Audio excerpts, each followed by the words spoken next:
Bismillahirrahmanirrahim. Al-Fatihah ila ruh habibina wa syafiina sayyidina Rasulullah sallallahu alaihi wasallam wa alihi wa ashabihi wa azwajihi wa ikhwanihi minal anbiya wal mursalin. Thumma ila ruh masyayikhina wa abaina wa liman lahu haqqun alina khususan muallif hadzal kitab Al-Imam Al-Allamah Al-Muhaddits Yahya bin Abi Bakar ibn Muhammad ibn Yahya Al-Abidi Al-Haradi Al-Yamani Asy-Syafi'i rahimahullah ta'ala. Thumma ila ruh Syekhina Abu Yasin Muhammad Alawi Al-Maliki Al-Hasani Abu Yasin Ahmad Nafal Al-Kam أن الله يغفر لهم ويرحمهم ويؤلي درجاتهم في الجنة وينفعنا بأسرارهم وأنوارهم وعلومهم وبركاتهم في الدين والدنيا والآخرة بسر الفاتحة. أعوذ بالله من الشيطان الرجيم. بسم الله الرحمن الرحيم. الحمد لله رب العالمين الرحمن الرحيم مالك يوم الدين إياك نعبد وإياك نستعين اهدنا الصراط المستقيم صراط الذين أنعمت عليهم غير المغضوب عليهم ولا الضالين آمين.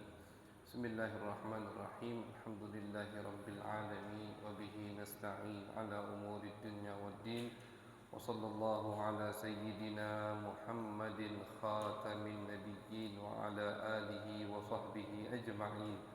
قال رب اشرح لي صدري ويسر لي أمري واحلل عقدة من لساني يفقهوا قولي وسدد لساني واهد قلبي بجاه النبي والآل والصحب. قالوا سبحانك لا علم لنا إلا ما علمتنا إنك أنت العليم الحكيم. اللهم صل على سيدنا محمد الفاتح لما أغلق والخاتم لما سبق ناصر الحق بالحق والهادي إلى صراطك المستقيم وعلى آله حق قدره ومقداره العظيم. أما بعد. فصل في عدد. قال المؤلف رحمه الله تعالى فصل في عدد آبائه من لدنه إلى آدم صلى الله عليه وسلم. Alhamdulillah, pertama-tama kita haturkan puji syukur kita kepada Allah Subhanahu wa taala serta salawatnya kepada Nabi besar Muhammad sallallahu alaihi wasallam. Ya, karena berkat Nabi Muhammad lah kita bisa berkumpul di masjid yang insyaallah penuh dengan barakah, di tempat yang insyaallah diturunkan rahmat maghfirah Allah Subhanahu wa taala. Amin ya rabbal alamin. Ma'asyiral hadirin wal hadirat wal ikhwan, insyaallah kita lanjut kajian kita seperti biasa. Sudah kita mulai di beberapa malam. Materinya adalah as-sirah atau sejarah perjalanan hidup Nabi besar Muhammad sallallahu alaihi wasallam. Kita ada pada malam hari ini di bab yang menerangkan tentang abaun Nabi sallallahu alaihi wasallam,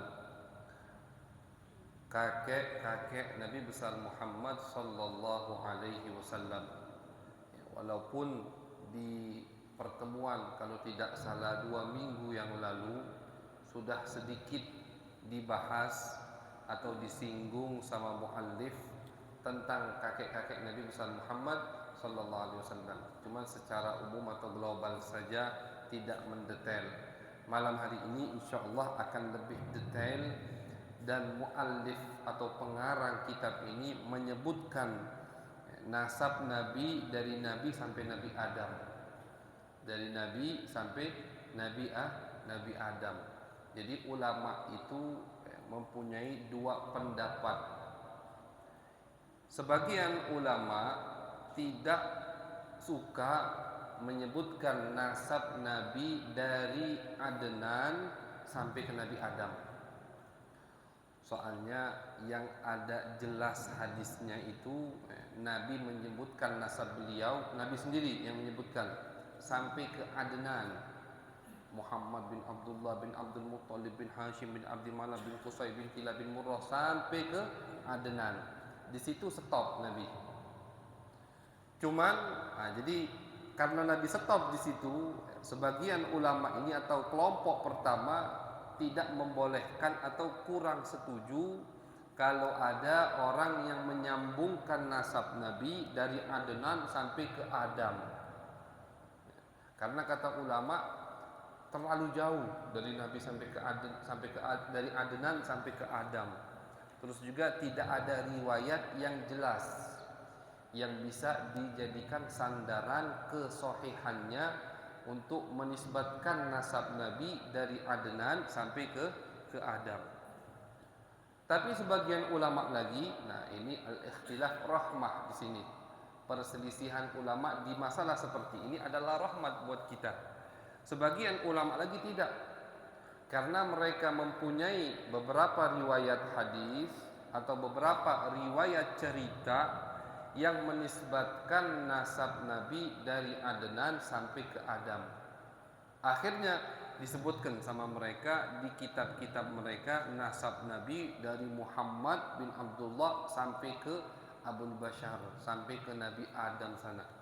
Dan Syekh Al-Amiri, ya, pengarang kitab Bahjatul Mahafil ini termasuk kelompok ulama yang kedua yang menyebutkan nasab Nabi dari Nabi sampai ke Nabi Adam.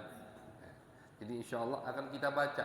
Ya, paling tidak kita pernah dengar satu kali saja, jadilah sekali dengar nasab Nabi dari Abdullah ayah beliau sampai ke Nabi Adam. Qala al-muallif wa amma adadu abaihi fahuwa sallallahu alaihi wa alihi wasallam Abul Qasim. Jadi Nabi itu punya kunyah Abul Qasim karena anaknya laki-laki yang pertama namanya Al-Qasim. Jadi dinisbatkan beliau Abul Qasim. Ya, bahasa Indonesianya tuh bapaknya Qasim. Itu nak. Biar wong lebih tahu gampang, bapaknya Qasim. Wa Abul Aramil, dan ayahnya para janda. Artinya Nabi itu banyak menanggung beberapa janda. Ya, wabil khusus janda dari sahabat-sahabat beliau yang gugur di medan peperangan bersama Nabi besar Muhammad sallallahu alaihi wasallam. Jadi janda yang ditinggalkan suaminya gugur di medan peperangan itu tidak terbengkalai. Itu ada yang ngurusi. Dari zaman Nabi, zaman Sayyidina Abu Bakar, zaman Sayyidina Umar, terus ya khalifah-khalifah yang adil itu ketika para suami pergi ke medan peperangan itu dicatat sama mereka. Di zaman Sayyidina Umar didata rapi, ya. Siapa saja pasukan yang keluar 10.000 misalkan, atau 5.000 dari Madinah. 5.000 dari Madinah yang sudah menikah berapa? Yang sudah menikah 3.000 misalkan. Itu 3.000 istrinya sama Sayyidina Umar ditanggung semua. Jadi si suami ketika pergi jihad fisabilillah, ya pikirannya tenang. Kenapa? Ada yang nanggung anak bini aku. Gugur dia. Nah, kalau dia gugur terus ditanggung sama pemerintah. Ada namanya Baitul Mal. Ada namanya Baitul Mal. Walaupun kalau kita baca sejarah Baitul Mal, uang kas muslim taruhlah kurang lebih begitu, atau bank muslim. Bukan untuk orang khusus bank muslim ini, untuk semua orang. Mobil khusus orang yang tidak mampu. Baitul Mal kalau kita baca di sejarah pertama kali diadakan, dibentuk organisasi secara rapi itu di zaman Sayyidina Umar bin Khattab. Ya, jadi setelah Nabi Muhammad meninggal 2 tahun. Di zaman Nabi tidak membutuhkan Baitul Mal. Kenapa tidak butuh? Karena setiap datang barang atau datang rampasan perang ke Nabi itu langsung dibagikan sama Nabi besar Muhammad sallallahu alaihi wasallam. Begitu juga di zaman Sayyidina Abu Bakar. Sayyidina Abu Bakar menjadi khalifah 2 tahun memimpin menggantikan posisi Nabi besar Muhammad SAW. Itu tidak ada Baitul Mal, gudang khusus. Di zaman Sayyidina Umar karena mulai banyak rampasan perang yang datang, ya kan, karena zaman Sayyidina Umar banyak negara-negara yang berhasil direbut oleh pasukan muslim. Banyak juga orang yang masuk Islam, tambah banyak yang bayar zakat. Bayar zakat itu nyerahkannya ke Madinah. Jadi Sayyidina Umar, kita butuh ini organisasi Baitul Mal, bank muslim tadi. Butuh diatur rapi sama Sayyidina Umar, dan dicatat siapa saja yang butuh. Termasuk yang dapat bagian dari Baitul Mali ini tadi, para istri yang ditinggal oleh suaminya, baik ditinggal untuk peperangan atau ditinggal syahid fi sabilillah. Jadi ini tanggungan pemerintah atau tanggungan yang memegang hukum untuk janda-janda yang tidak ada suaminya. Jadi Nabi adalah yang paling perhatian masalah ini, makanya dijuluki Abul Aramil. Beliau dijuluki ayahnya para janda, istri yang ditinggal oleh suaminya. Wa Abu Ibrahim juga termasuk julukan atau kunyah Nabi besar Muhammad SAW, ayahnya Ibrahim, karena beliau juga mempunyai putra yang bernama Ibrahim, walaupun putra-putra beliau ini tidak ada yang hidup sampai besar. Yang paling besar tuh kurang lebih 2-3 tahun. Ibrahim baru berapa bulan meninggal. Jadi tidak ada putra Nabi yang hidup sampai besar.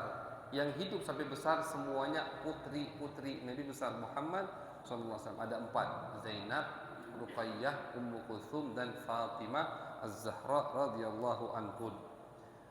Kita baca nasab Nabi dari awal.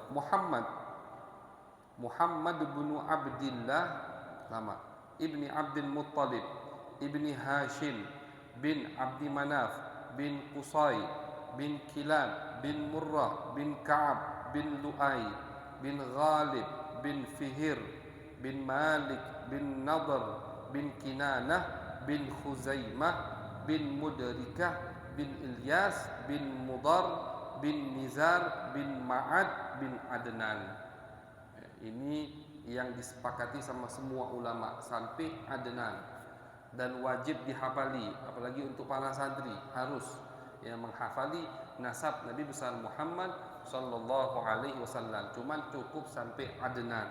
Kemudian kita baca yang di atas Adnan.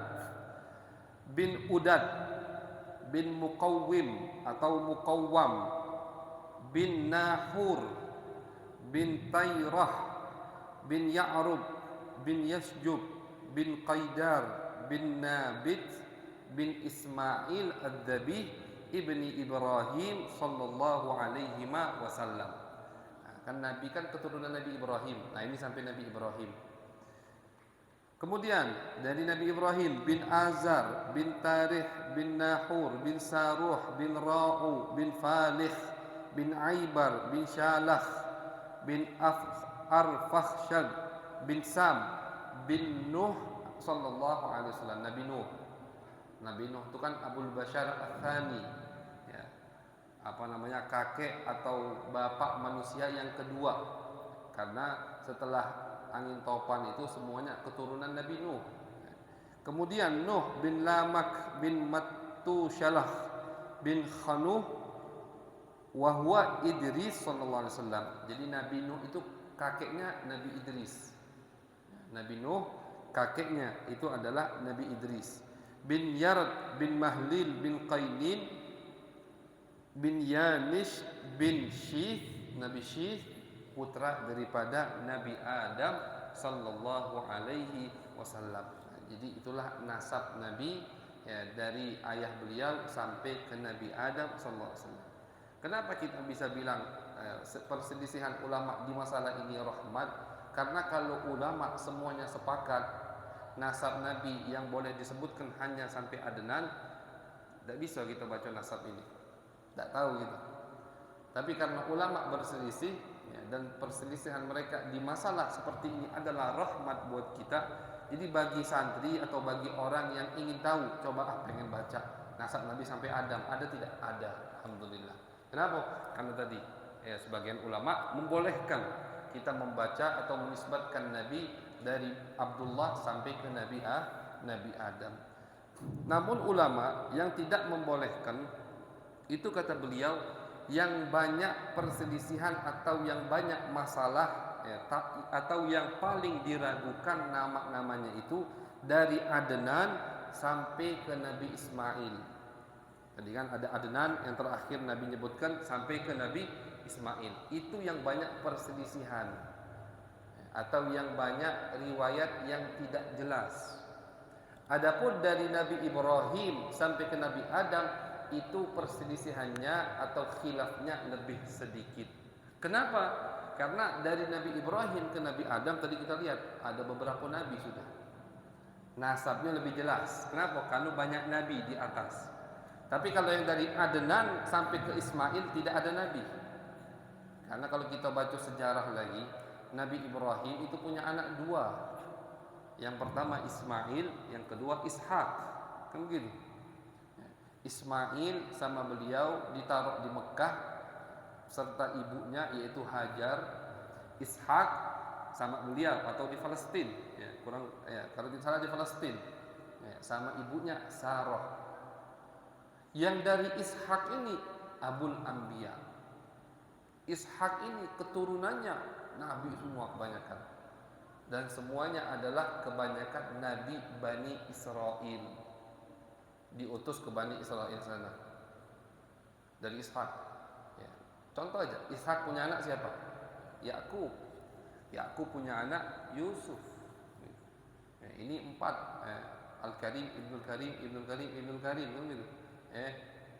Yusuf bin Yakub bin Ishak bin Ibrahim. Ya, semuanya nabi, luar biasa. Adapun keturunan Nabi Ismail tidak ada yang nabi. Nabi Ismail keturunannya tidak katik yang nabi. Biasa kali. Makanya ketika orang Bani Israel, Yahudi dan Nasrani membaca di kitab mereka bakal ada nabi akhir zaman, yang mana nabi ini nabi penutup, mereka tidak kepikiran sama sekali nabi tadi keluar dari anak Ismail. Karena Ismail ini katik nabi. Nah itu dikira mereka, oh ini dari kita. Makanya ketika orang Yahudi ada perselisihan dengan wong Madinah dulu, ya. Jadi sebelum Nabi hijrah, Madinah itu namanya Yathrib. Yathrib itu penghuninya ada 2 suku atau 2 kabilah. Yang satunya Nasrani Arab, yang nanti Islam jadi sahabat Nabi besar Muhammad SAW. Suku satunya adalah Yahudi. Jadi di Yathrib atau Madinah sebelum Nabi hijrahi ada dua bangsa istilahnya, bangsa Arab dan bangsa Yahudi. Mereka hidup akur, cuman kadang ada berbala sedikit. Setiap mereka berbala atau berantem tuh, Yahudi ini nakut-nakuti wong Arab dengan Nabi akhir zaman. Dengan Nabi akhir zaman, oh kaget kamu, berani ngelawan kami. Sombongnya orang Yahudi. Ya, kami ini keturunan para nabi. Kalau kalian tidak nurut sama kami, nanti kalau Nabi akhir zaman diutus, kami akan memerangi kalian seperti kakek-kakek kami memerangi kaum-kaumnya. Kakek-kakek kami nabi, maksudnya orang Yahudi ini. Jadi udah sombong, ngesok. Nabi Muhammad belum diutus. Ini disebutkan sama Allah di Al-Quran. Ketika Nabi Muhammad diutus, kafaru. Mereka tidak mau Islam, tidak mau mengikuti Nabi. Bukan karena mereka tidak tahu. Ya'rifunahu kama ya'rifuna abna'ahum. Itu kan di Al-Quran. Yahudi itu mengenali Nabi, tahu sama Nabi Muhammad melebihi mereka kenal sama anak mereka. Tapi kenapa mereka tidak mau Islam, tidak mau mengikut Nabi? Karena tadi sudah kadung ngesok, gengsi jadi untuk mengikuti Nabi besar Muhammad SAW. Jadi mereka terpukul sekali ketika tahunya yang Allah utus Nabi akhir zaman, Nabi yang paling mulia adalah Muhammad SAW dari bangsa Arab, yang mana garis keturunan atasnya adalah Nabi Ismail bin Ibrahim. Jadi dari Ismail itu tidak ada nabi keturunannya sama sekali sampai Nabi besar Muhammad SAW. Makanya itulah penyebab Islamnya orang Madinah, karena mereka sudah sering dengar dari bangsa Yahudi bakal ada nabi akhir zaman, bakal ada ini. Ketika mereka haji, Nabi udah diutus sama Allah pada saat itu. Nabi dakwah kepada mereka, mengajak mereka untuk masuk agama Islam. Wong Arab dari Madinah ini ketika dengar ajaran Nabi, oh ini Nabi yang ditunggu-tunggu sama bangsa Yahudi, yang kita sering diancam sama bangsa Yahudi, ini nabinya. Ya sudah, langsung mereka duluan yang ngikut, yang Islam, ya taat kepada Nabi besar Muhammad sallallahu alaihi wasallam. Jadi dari Adnan sampai ke Ismail itu yang banyak yang banyak tidak jelas namanya, ya, karena tidak ada nabi di antara mereka. Adapun dari Ismail bin Ibrahim sampai ke Adam itu perselisihannya atau tidak jelas namanya sedikit sekali, karena kebanyakan di atas mereka ada nabi. Bayangkan dari Ibrahim ada Nabi Nuh, habis Nuh ada Idris, habis Idris ada Syith putra daripada Nabi Adam sallallahu alaihi wasallam. Begitu ya, ini nasab Nabi besar Muhammad sallallahu alaihi wasallam. Jadi sebagian ulama sekali lagi ya, ada yang membolehkan kita menyebutkan nasab beliau sampai ke Nabi Adam, adapun sebagian ulama yang lain tidak membolehkan kita menyebut nasab Nabi besar Muhammad SAW sampai ke Nabi Adam. Kita ambil jalan tengah ya. Ketika kita mau belajar atau pengen dengarlah sekali seumur hidup, tidak apa-apa kita baca nasab beliau sampai Nabi Adam. Tapi yang kita hafali, yang pengen kita hafali, ya kita ingat, itu cukup dari Muhammad bin Abdullah sampai ke Adnan, tidak usah lebih. Faslun fi ma nuqila min mazaya aba'in Nabi sallallahu alaihi wasallam al-Adnain. Ini beliau akan menyebutkan sedikit biografi ya daripada kakek Nabi besar Muhammad SAW, walaupun beliau tidak menyebutkan banyak, hanya 5 atau 6. Yang pertama, Muhammad bin Abdullah. Abdullah ini adalah pemuda yang paling ganteng. Ya, sudah pernah kita bahas juga kalau tidak salah, ya kan? Sampai ada perempuan yang menawarkan dirinya kepada Abdullah, ya, ayah Nabi besar Muhammad SAW. Wa asbahahum al-khalqan wa ahsanuhum akhlaqan. Paling ganteng dan akhlaknya paling mulia. Abdullah, putra terakhir Abdul Muttalib, kakek Nabi besar Muhammad sallallahu alaihi wasallam.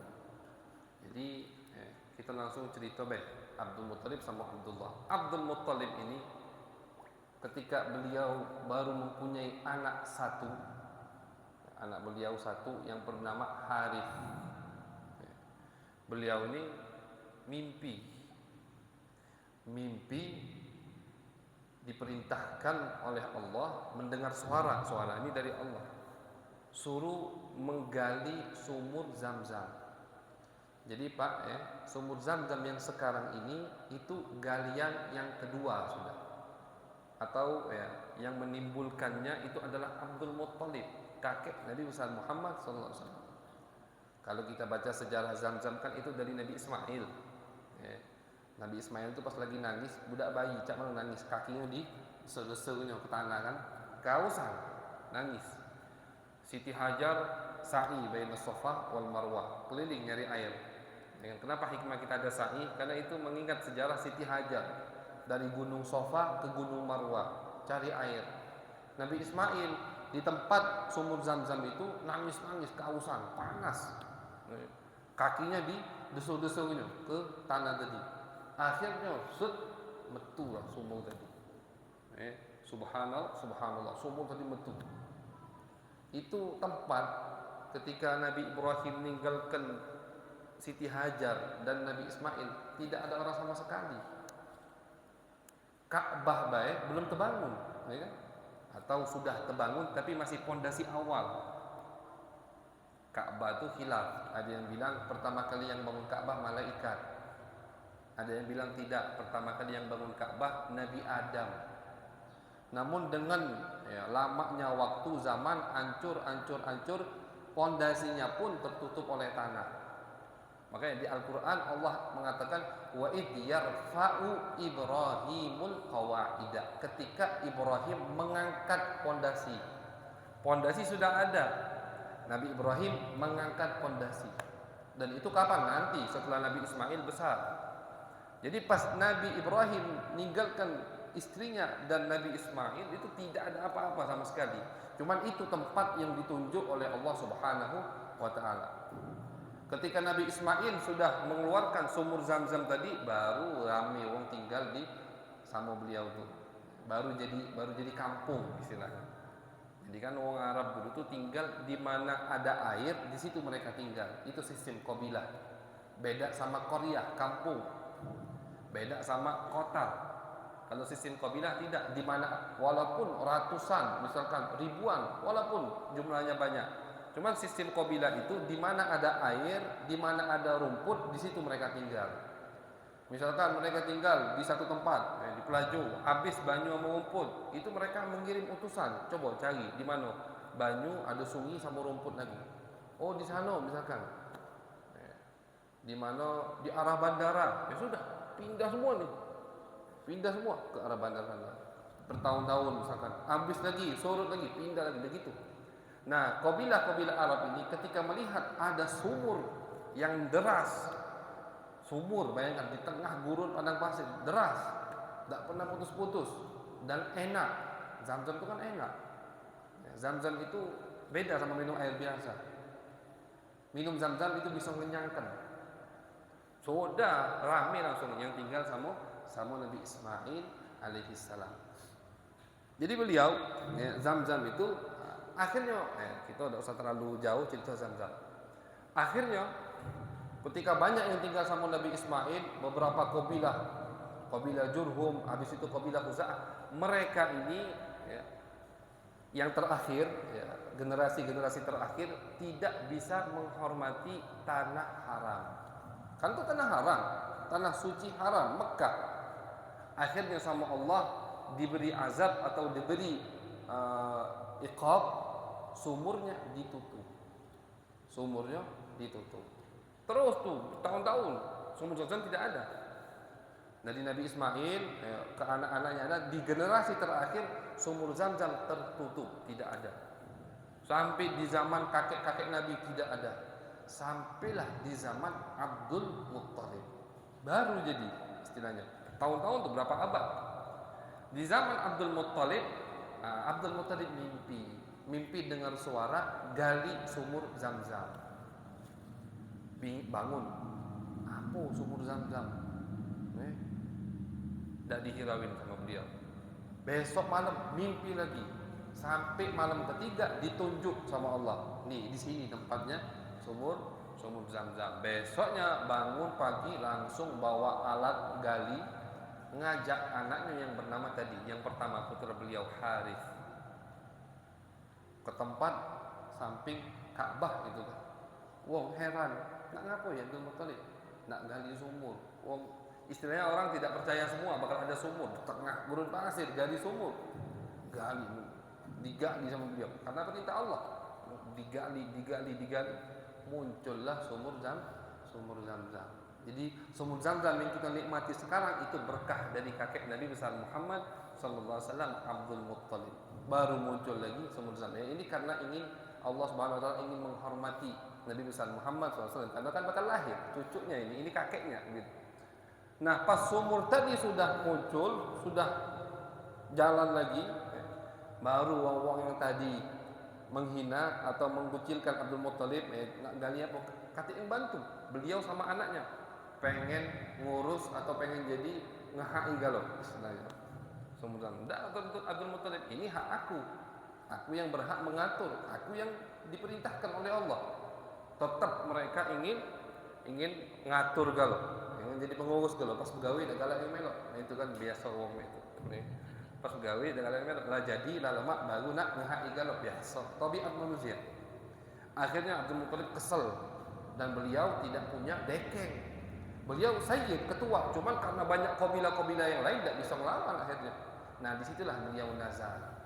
Kalau aku punya anak 10, yang mana anak 10 ini bisa menjadi dekeng aku, 10 ini laki-laki semua, satunya akan aku jadikan korban lillahi ta'ala. Nah disembelih. Terucap sudah nazar. Tak sadar beliau, lahir putra kedua, putra ketiga, putra keempat, terus sampailah putra ke-10. Pas putra ke-10, Abdul Muttalib lupa sama nazarnya. Beliau ini umurnya panjang, 140 tahun. Umur Abdul Muttalib. Lupa beliau sama nazarnya. Akhirnya dikasih teguran sama Allah. Cuman Al-Fakir lupa apa teguran itu, seperti penyakit atau musibah gitu. Pas beliau nanya sama orang alim, kata orang alim tadi, kiralah ustaz lah. Oh kau dulu punya nazar tak? Oh baru ingat. Aku dulu ada nazar nak nyembelih anak aku Siko. Ya sudah, kata Ustaz tadi, lakukan nazar kau. Itu sudah nazar kepada Allah Subhanahu wa ta'ala. Walaupun nazar seperti itu kalau sekarang di agama kita tidak boleh, ya kan? Nazar sesuatu yang haram tidak disahkan oleh agama. Oh, aku nazar, kalau aku dapat duit aku nak mabuk. Dosa, tidak boleh itu. Tidak jadi nazarnya itu. Tidak boleh dilakukan, haram dilakukan nazarnya. Ini kan sebelum Islam.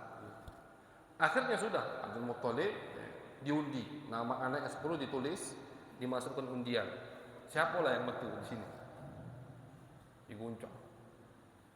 Metu Abdullah. Oh, sedih luar biasa dia. Ini anak paling tersayang. Ini dicoba sama Allah Subhanahu wa ta'ala. Metu Abdullah. Coba sekali lagi. Sekali lagi Abdullah, sampai 3 kali Abdullah yang metu. Ya sudah, kata Abdul Muttalib, ini sudah nazar aku, ini memang kehendak Allah, karena 3 kali betul, tidak mungkin kebetulan, kan gitu. Dibawa Abdullah terserah bapak, siap, dibawa ke Ka'bah sama lading yang tadi nak sembelih. Ketua kabilah yang lain ketika melihat itu takut semua, dilarang, jangan Abdul Muttalib, nanti jadi adat ini, takut. Soalnya Abdul Muttalib ini sayyidu qaumih, ketua kaum atau ketua Mekah pada saat itu. Kalau kau lakukan ini, nazar ini akan jadi adat.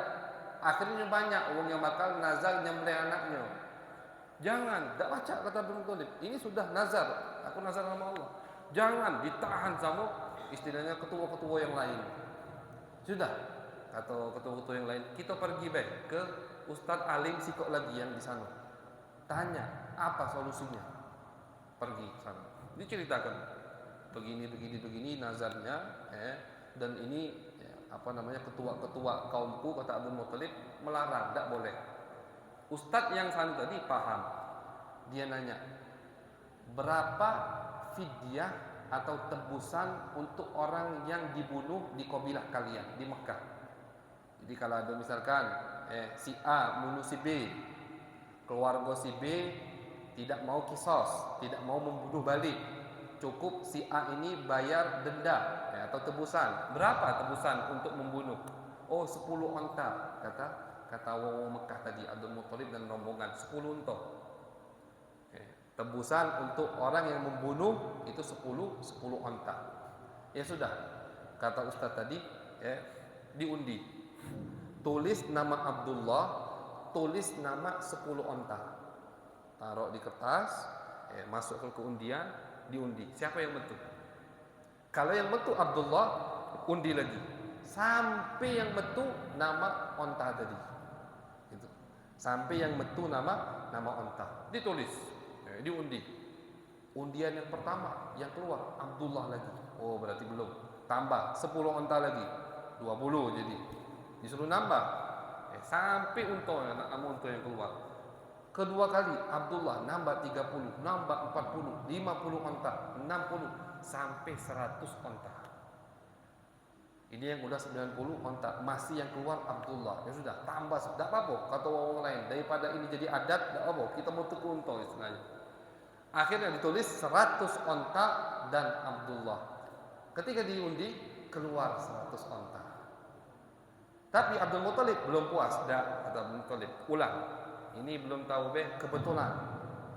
Ulang sampai 3 kali yang keluar 100 onta. Akhirnya mereka semua ridha, mereka yakin oh inilah keputusan Allah Subhanahu wa ta'ala. Tak jadi disembelih Abdullah, digantikan dengan 100 onta, dan ini jadi hukum kita sekarang. Kalau ada orang yang dengan sengaja membunuh muslim yang lain, hukum pertama kali wajib kisos.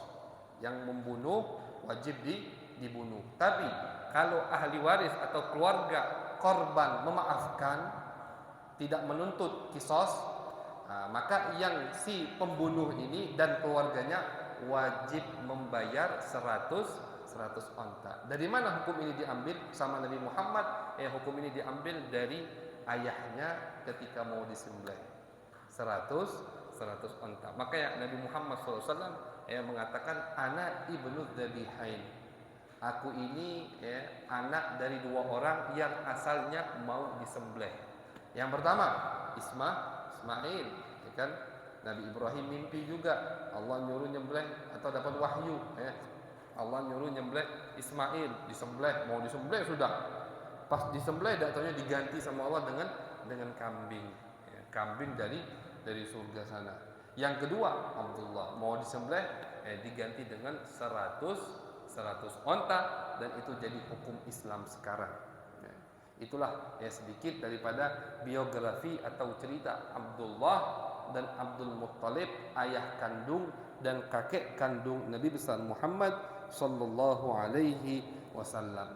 Dan Abdullah ini meninggal umurnya muda, 18 tahun. Meninggal itu muda. Nabi, ada yang mengatakan ketika beliau meninggal Nabi masih di kandungan. Ada yang mengatakan tidak, Nabi sudah lahir umurnya 2 bulan 3 bulan. Khilaf ulama, dan yang pendapat yang mu'tamad atau yang paling masyhur terkenal, beliau meninggal Nabi masih di dalam kandungan. Jadi beliau meninggal ayahnya masih ada, Abdul Muttalib. Adapun Abdul Muttalib umurnya 140 tahun. Ketika ayahnya meninggal, yang mengasuh Nabi adalah Abdul Muttalib. Makanya luar biasa, Abdul Muttalib ini sayang sama Nabi besar Muhammad sallallahu alaihi wasallam. Tidak seperti sayang sama yang lain, bahkan melebihi sayang beliau kepada anaknya. Abdul Muttalib itu punya kayak singgasana gitu di samping Ka'bah. Ini Ka'bah atau senderan ke Ka'bah. Ini Ka'bah, ini tempat duduk Abdul Muttalib khusus. Tidak ada yang boleh duduk di situ kecuali beliau. Anak-anaknya pun takut mau duduk di tempat duduk beliau, kecuali Nabi besar Muhammad SAW. Nabi masih kecil udah berani duduk di situ. Dan ketika paman-pamannya mau marahi, kata Abu Biar, kata begitu, ini anak punya apa? Punya masa depan yang beda dengan kalian. Tahu sudah, firasat, sudah tahu ini bakal jadi Nabi akhir zaman, Nabi besar Muhammad sallallahu alaihi wasallam. Abdul Muttalib meninggal Nabi umur 8 tahun. Ibunya meninggal Nabi umur 6 tahun, kakeknya meninggal Nabi umur 8 tahun. Ini sedikit daripada biografi kakek Nabi besar Muhammad sallallahu alaihi wasallam dan ayah kandung Nabi besar Muhammad sallallahu alaihi wasallam. Kemudian tidak banyak disebutkan sama ulama atau sama muallif pengarang kitab di sini.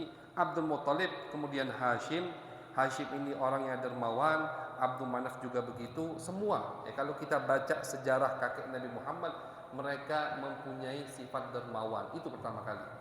Tidak ada kakek Nabi yang kikir atau pelit, tidak ada.